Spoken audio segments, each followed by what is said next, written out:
Hi, and welcome back to Chaos to Calm. Come and sit down with me for a bit, wherever you are. Are you in the car? You doing the washing up? Hiding? I'm really glad that you're here though. I want to talk about something today that I think a lot of us carry quietly and rarely say out loud. And it starts with a question. A tiny, ordinary, well-meaning question that can absolutely floor you. So, how's your daughter doing these days? That's it. That's the whole thing. Someone asks it. A neighbour, a relative, a mum you haven't seen since the school gates, and they mean nothing by it. They're just being kind. They're obviously making conversation. And meanwhile, you're standing there in the supermarket queue or at a party or at a family occasion trying to work out what to say, because the real answer is so much bigger and heavier and more complicated than anyone is expecting. So do you tell the truth?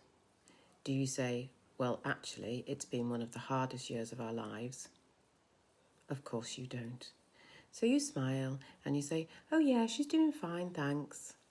And then you change the subject. And then you carry the real answer home with you, sitting like a stone in your chest.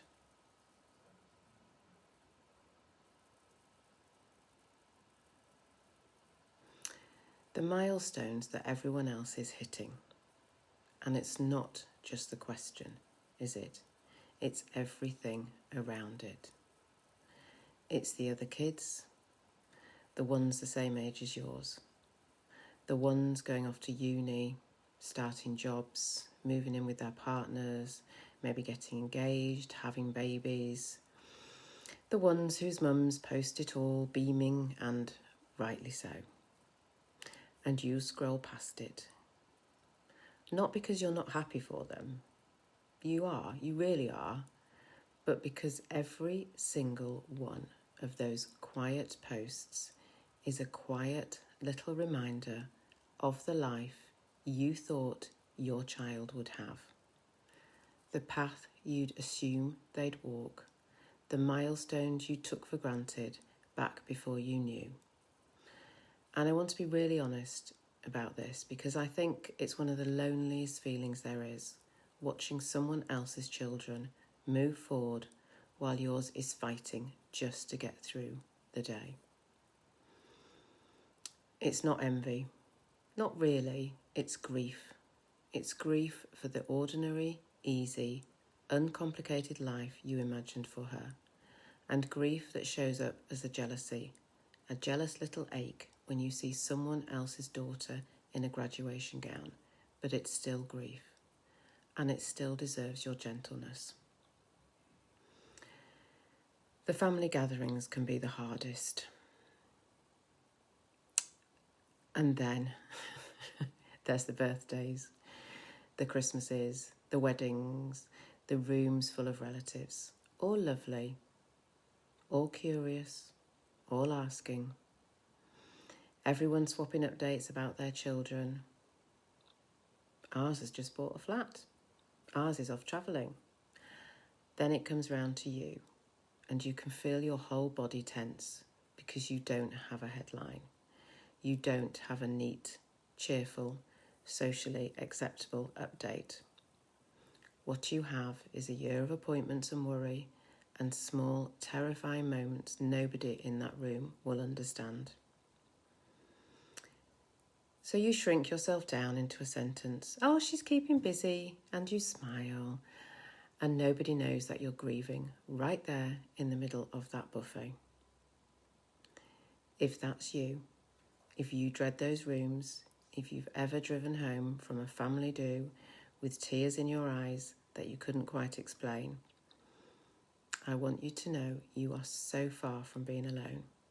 So many of us are doing exactly the same thing. Tensing, smiling, carrying it home.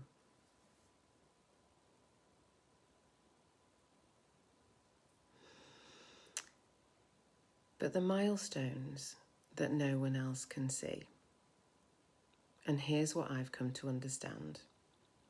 The thing I really want you to take away today. We are measuring our children against the wrong thing.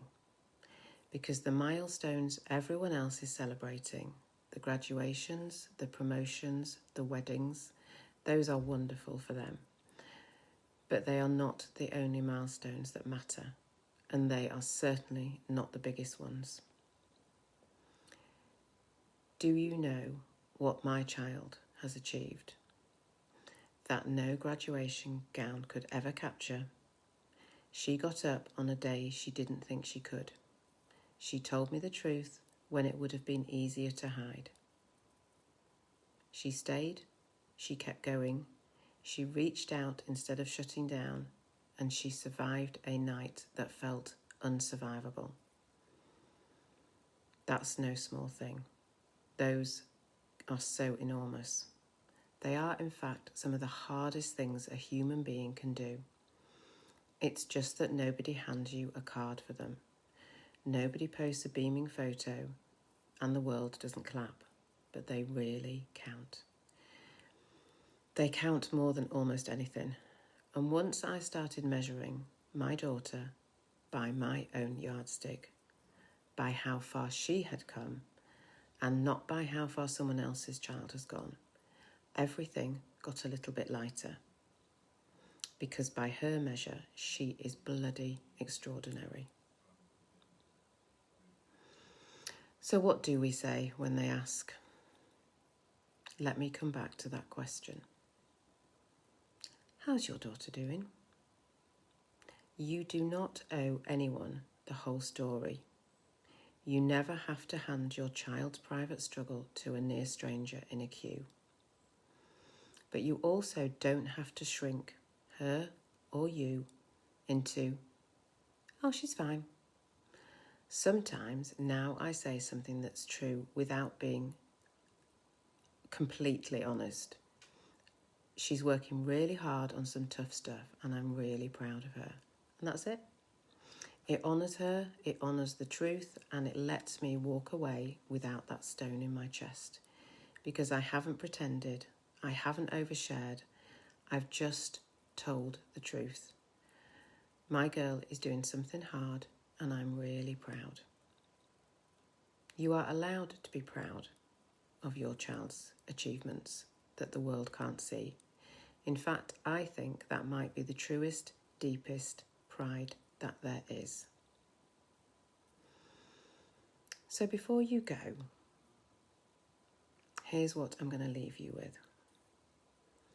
The next time you scroll past someone else's good news or tense yourself at a family do or field off that little how's your daughter doing, I want you to gently put down the wrong yardstick, the one that measures your child against everyone else's, and pick up the right one, the one that measures how far she's come, the one that counts the invisible, enormous, brave thing she does that no one else will ever see.